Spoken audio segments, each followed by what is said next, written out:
In February 1959, 9 experienced hikers set out on a skiing expedition in the Ural Mountains of Russia.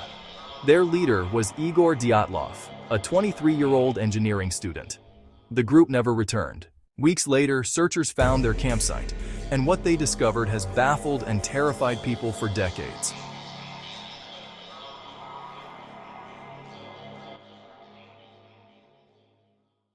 The hiker's tent was ripped open from the inside.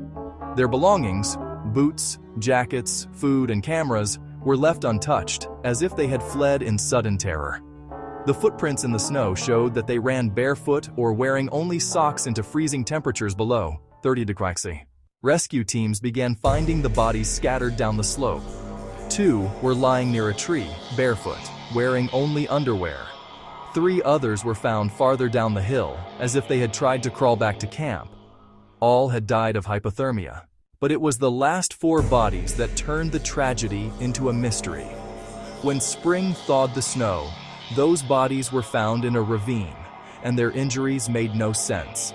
One had a crushed skull, another had broken ribs, and one woman's eyes and tongue were missing. Strangely, there were no external wounds, as though the force that hit them came from inside their bodies, or from an enormous pressure, like an explosion. Investigators couldn't explain what happened. Some suggested an avalanche, but the terrain didn't fit. Others whispered about military tests, UFOs, or even paranormal forces. The official report concluded only that the hikers died due to a compelling natural force. To this day, more than 60 years later, no one knows for sure what terrified those 9 people enough to flee their tent into certain death.